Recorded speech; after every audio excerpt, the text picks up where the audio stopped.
I could probably say that you're an old generation educator. Is that something that I'm allowed to say? So, yeah, thank you so much. Okay. Well, at least to me, you're an old generation educator. Maybe a lot of people think you're still young.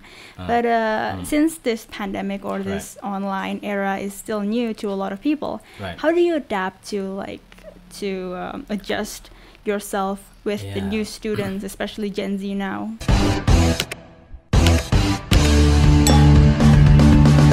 Hello, everyone.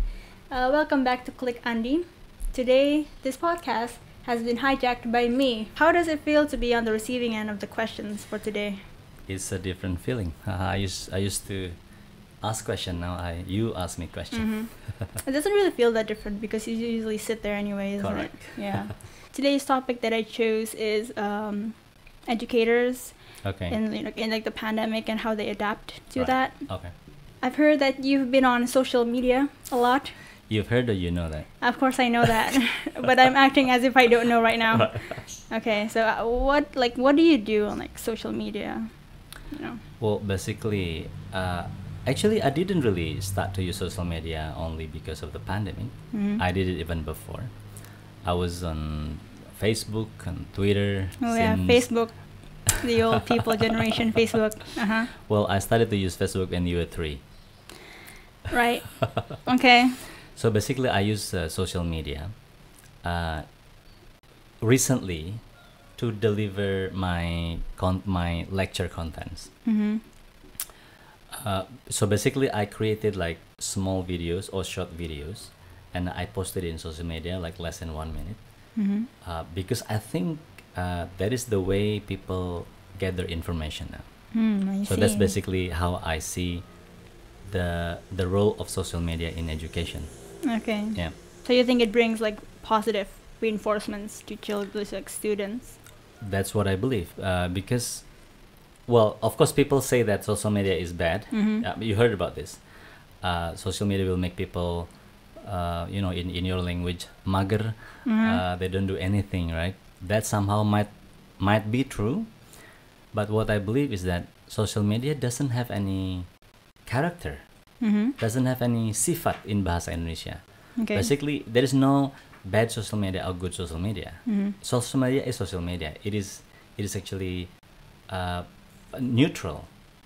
So when you put a lot of bad things in that social media, how social media become bad.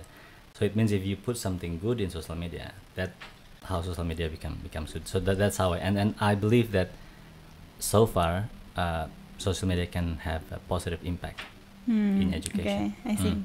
So what do you post there? Like what kind of positive contents do you post there usually? Okay, the most positive one is my own lecture. So imagine. Yeah. So for example, my area is on maritime boundaries, how to define borders between countries. So I tried hard to make a less than 1 minute video, how to explain the principles and how 2 countries actually divide borders between them. If you still remember when you're young. Okay, yeah, I do remember that. True.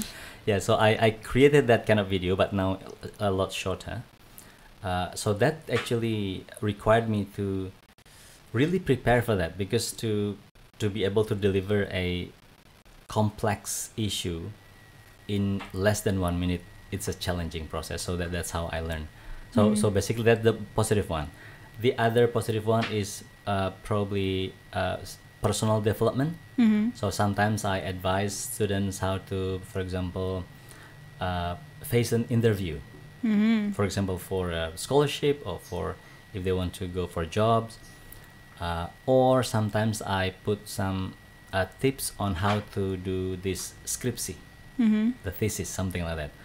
Sometimes I also put some jokes over there, jokes that made them think about something. So indirect education. And do you make like, I don't know, comedy skits maybe, just anything else rather than positive? Also because I know that the social media has to be more relaxed than balanced, I guess. Balanced.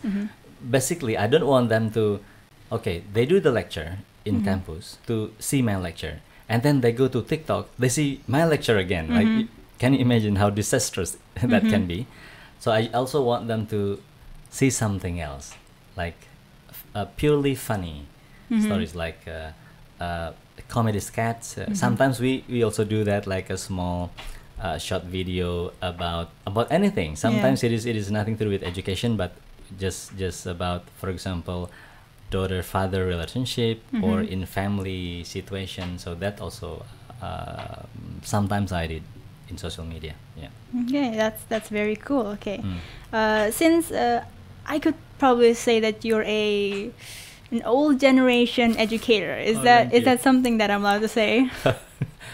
So, yeah, thank you so much. Okay.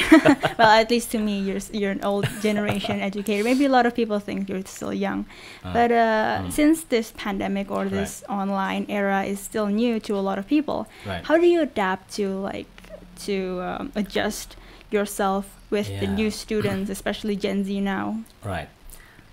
Okay, I should thank you directly, indirectly, because by observing you, by talking to you, I know the habits of this Gen Z. Wow, right? Okay. I know how they prefer basically entertainment, or how information is delivered. By talking to you, I think I know what Gen Z in general likes. So I think having good interaction with my students, also with you, with ponaan, also helped me to see what preferred by the young generation. That's first. Second, by immersing myself into the social media itself. So if I want to be a content creator in social media, it is almost impossible if I don't really follow the trend or don't really follow the issue in social media. True. So I think that's how I do it. So first, I talk and listen, of course, observe also. Second, I am part of the social media. So I cannot really be a social media activist without being in social media. Okay. Yeah. So since you're already, I guess, one of those teachers who already adapted to the social media life, basically the online life, Thank you. what are your advices to those who are still struggling? The teachers who are still struggling to adapt. Right. I remember what you said when we started this topic. I'm old, you're young. Very true. That's what I also I'm also thinking about my older friend, if you know what I mean. Yeah. So you and me, our difference probably like 20 something years. Yes. I also still have my friend who are 20 years older than me and still teaching now, if you know what I mean. Yeah. So I imagine they are struggling a lot with this. So my advice is that don't force yourself, because we just know that when you get old, older, your speed in understanding all of these technicalities will be lower. I mean, we just have to accept that first. So don't force yourself to understand everything by yourself. That first. But second, be open-minded, meaning that, hey, I have to change and things change. Be open-minded like that. And then the way I deliver has also to change. But if you cannot adapt to this technology, then you should ask for help. This is where your interaction with your students matters. So remember, before we start this podcast a few minutes ago, I had a problem with my laptop, and I called my students. Akram, how are you? So there is a student, 2, 3, 4 students that you can trust. Whenever you have problems, call them. Ask some advice, ask some technical support from them. And I believe that when you trust them, they are very happy to provide assistance for you. And don't worry, they are they're smart, they are also very quick. So if you think that you have a very big problems, change your mindset. This might be very big to me, but for them this might be a peanut. So just throw that problem to them. Sometimes you'll be surprised. They can come up to you that like a very instant solution, just like what I remember a few minutes ago. And then so first, uh, don't force yourself. Second, your mindset has to change. Third, ask for help. So if you ask for help from your students or young generation, things can be really, really fast sometimes, even faster than you imagine. Yeah, that's my advice. Okay, that's a very good advice, I guess. Yeah. Thank you. So let's switch up the question a bit. Right. So you just gave advice to the teachers who are struggling. Right. How about advice for students? Not those who are struggling, but Right. to make sure that the relationship between the student and teacher is comfortable during this online era. Thank you very much. First, please understand.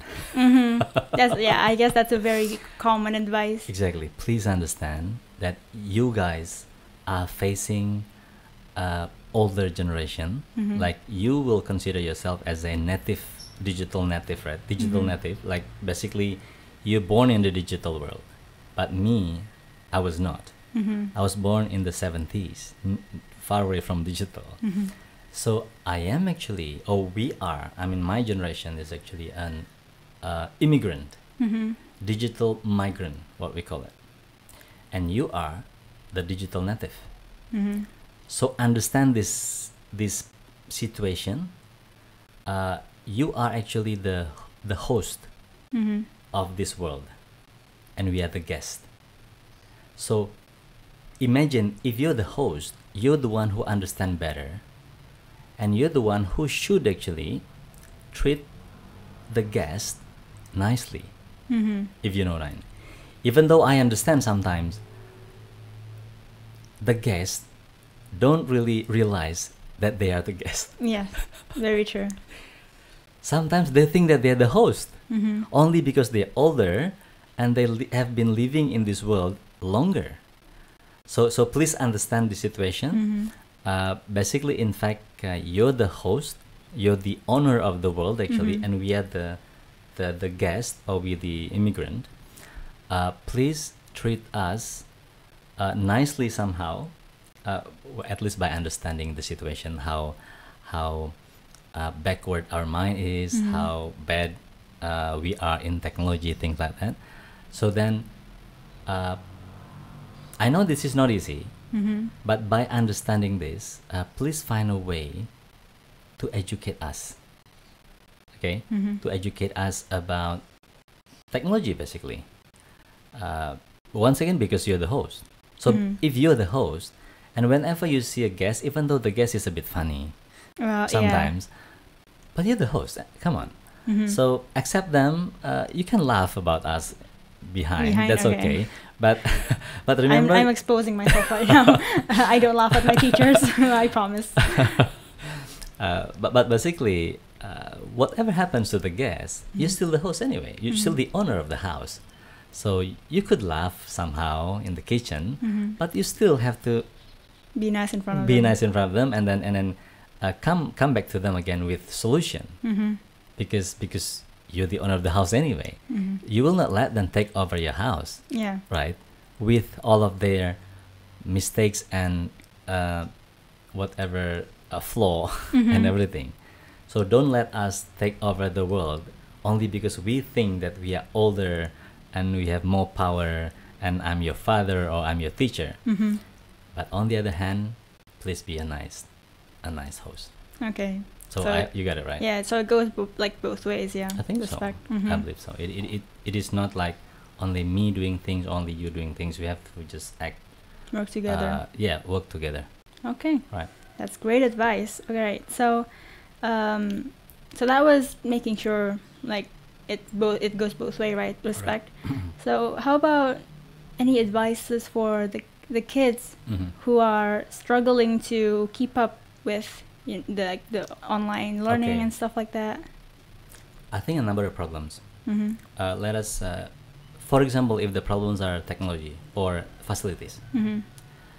To be honest with you, I don't really have any advice to this, because if you guys, wherever you are now, if you don't have any, for example, facilities, you don't have a good mobile phone or a good laptop or good internet connection, to be honest with you, I don't really have that much advice, but I really hope that the government's facilities, like the quota, everything, that will reach you, whoever you are and having problems now. So that's only hope.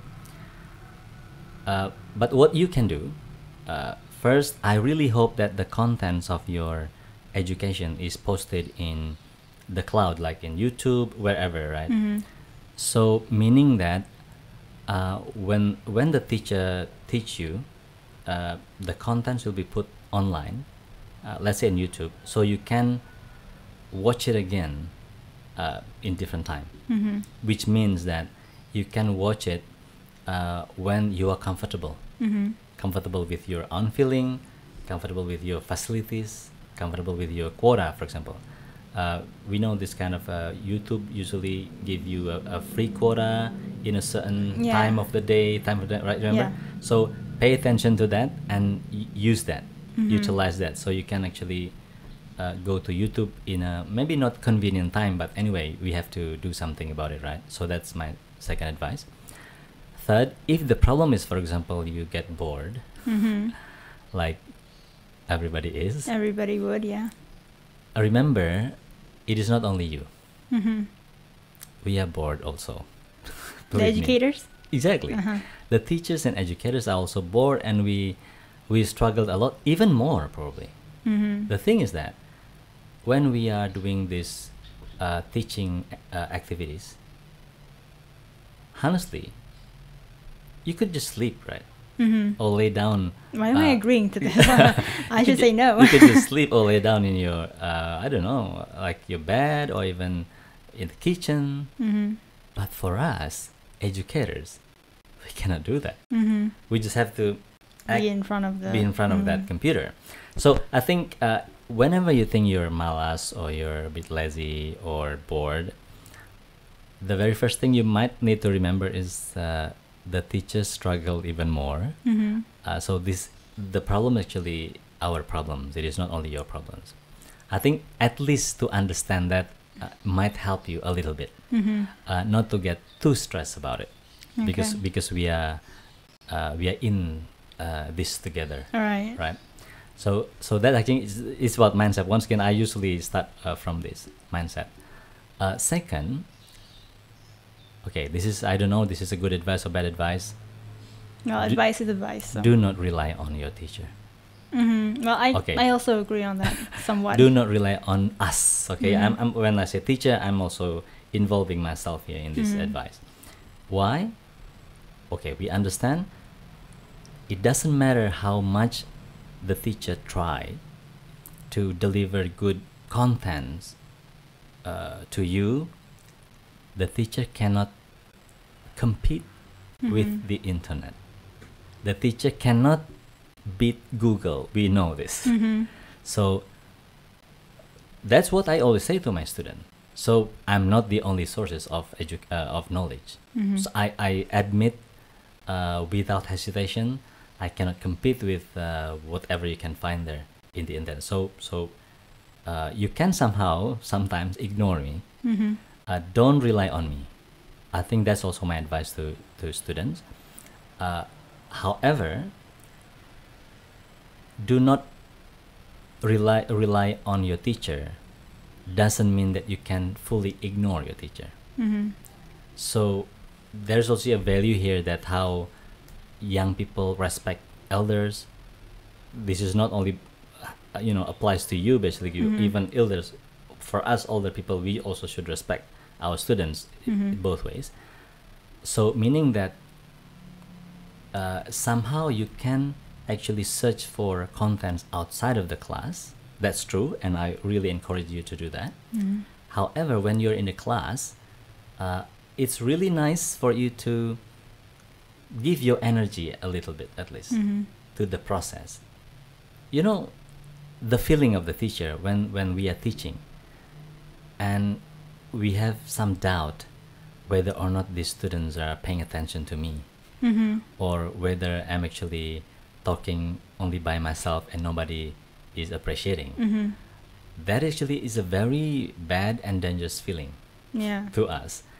And when that doubt confirm that it is true, nobody paid attention. That made us sad actually. Yeah. But sometimes the reaction from the student, the teachers are different. Some are introspecting. Is it, sorry, introspecting? Is it correct? No, it's like self-introspecting. Yes, self introspection basically, and then they do something better to make things better. But some others, they are not as strong as all the motivators in the world, right? They sometimes they just basically upset, and then in bahasa Jawa we call it mutung, putus asa. What is desperate, right? Basically, Yeah. And then they quit. That, I believe that happens already. In some situation, they quit, meaning that even though they still come to the class, but in spirit of education, no longer there. It's dead already. So please understand this. So if you have this kind of situation, I said don't rely on your teacher. It is true, I still believe that, but please share some positive energy during the process. That's also my advice to you. It is also for us, because you need to help us in maintaining this energy. Also, when we maintain our energy, that will also help you, I hope, because with the energy we will be able to learn better. I see. I hope that Okay, then. helps. Yeah. So I guess in relation to this pandemic, Right. it's how do I say it? The cases have gone down, I believe. True. So and then the government has already started implementing what's it called? The offline classes. Right. So I'm going to school tomorrow. Oh, really? Yeah. I'm Okay. going to school tomorrow. It's like a odd number and even number thing. Okay. So it's like divided into Right. days. What do you think about the future of education, like after the pandemic, if it Right. ever ends? Yeah.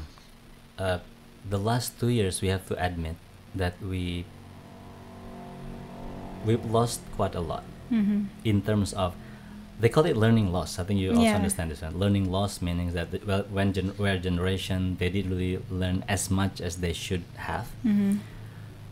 So true, they're learning loss there. So there are generation who do not really possess as much knowledge as they should have, right, due to the pandemic. However, I also want to see it from a different perspective. If you understand the adoption of technology, for example, this pandemic did amazing job. So, this online teaching, I think I told you about this. I started to do this online teaching in 2007, when you're only 2 years old, when I was in New York. Because I could see this is the future of education. You have to be able to teach from anywhere you want, because the mobility will be, really fast, really high. But nobody really followed what I did. Even the students, sometimes they think that, this is cool, but only for fun. Even some of my other teachers, some of my other colleagues who are also teachers said that, I don't think this is a good idea, to basically promote this online teaching. And the rector of UGM, where I'm teaching, also issued a regulation that encourage lecturers or professors to do this online teaching. Before the pandemic. Before the pandemic, even like 4 years before or 5 years before the pandemic. I see. But to be honest with you, it didn't work. I could see that, yeah.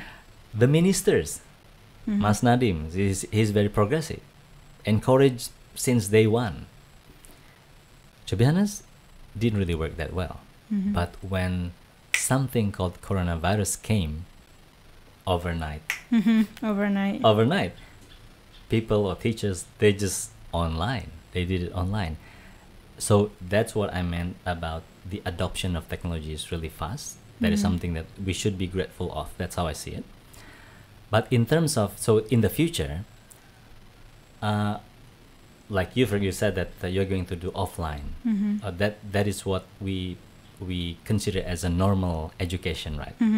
But from now on, I think we should use the term new normal, which means that I don't think we should go back exactly the same like 2-3 years ago. If you can do something online, you can do it online. Yeah. Even for me now, I think a lot of my classes I can do it online, and it's probably more effective. Yeah, I than agree offline. with that. Okay, good. Except from other subjects that requires lab practical session, things like so, and then something that you can really do it online, right? So don't force ourselves to go back to that normal. Just create our new normal. If you don't have to go to campus or school, you don't have to. Yeah. And then you just do it the way we did it during the pandemic, right? I think now so the pandemic basically gave us more options. Okay. I had a joke actually when I surveyed my student. Guys, do you want your life to go back to normal? Like 100% say yes. Okay. The second questions. So does it mean you want to wake up at 5 a.m. in the morning and then went to the bathroom like 5:30 and then at 6 a.m. you have to go from your kos-kosan to the university, traffic jam because you have to be in the class at 7. So that's what you want in life? Like 97% said no. Yeah. So which normal do you want? What do you mean when you want to go back to normal? Because that was what normal was 2 years or 3 years ago, right? So that is actually a very interesting small facts that I don't think we want to go back to normal. That normal. So meaning that we just have to adapt. We just have to accept now that we get used to different system, different way of delivery. That's okay if you use it. So that's how I see it. So education in the future, post pandemic, I think education with more options. More options of delivery, more option of sources of education, right? Because now you get used to a lot of online sources, sources, right? So meaning that okay, maybe if you see it from the traditional perspective of a teacher, they will say this. So it means now they don't need us anymore, right? Well, somehow that can be true if you do not update yourself and if you do not fight to be relevant, right? So somehow the technology and system give you more opportunities, more options, but that also give you challenges. So if you don't change or you don't adapt, you'll be irrelevant. So you know that why dinosaurs get extinct? Why? Not because they are small or weak, because they couldn't adapt. Okay, that's a good analogy. Yeah, I guess. So I'm positive. I'm actually optimistic about the education in the future. Yeah, I actually agree with that about going to the new normal, because personally I think that with online school I have a lot more time to do like a lot more stuff. Okay. Because if in like back then in when it was still normal, always going to school like I don't know, like 60% of the day, I didn't have time to take care of myself a lot of the times. So I didn't have time to I don't know, like exercise or eat healthy, because everything needs to be fast, and then we have to like adapt with the time. And then now since it's online and like you could do everything while online class, so you could cook healthy food, you could do it while doing exercise, since like all of those sources could be uploaded to the cloud, as you said, so you could access the materials again anytime, once you're already free or once it's time to actually study. So I think it's very important for people to think that the new normal is much more effective, I guess. Yes. Personally. I agree with you. So that's why even for now, the UGM, for example, they already basically embrace this. So even though when we have the normal situation, we are allowed to have our class online, which I think is a progressive policy. Okay. Yeah. All right. Okay. So that was a great conversation we had there. Very productive. So yeah, anything you want to say? Maybe, I don't know, just a few quotes, maybe a motivational quote. I don't know. Maybe not about education. Mm-hmm. It's about this podcast, for example. Okay. This podcast shows me, you, everybody, I hope. We need to have conversation. Mm-hmm. I mean, Communication. Communication. So basically, you Gen Z, what am I? X? I don't know. What is 78? Yeah, I'm actually at the age before millennials. Okay. Barely scraping. So sometimes we have our own assumption, right? Mm-hmm. But when we talk, for example, how we feel as a teacher, how you feel as a student, Mm-hmm. it is nice to at least know that one exactly. I mean, frankly speaking, not normatively only. Mm-hmm. So by knowing that clearly, I think that will help us do better, Mm-hmm. basically, especially in education. So yeah, thank Great. you so much. Okay, thank you so much for answering my questions. Pleasure. It's been a great, I don't know, how many minutes was that? Anyways, so yeah, I guess that will be all for today. Alright. We'll see any one of you in the next Klik Andi, which we don't know when. Thank you, Okay, sir. Bye-bye. bye-bye.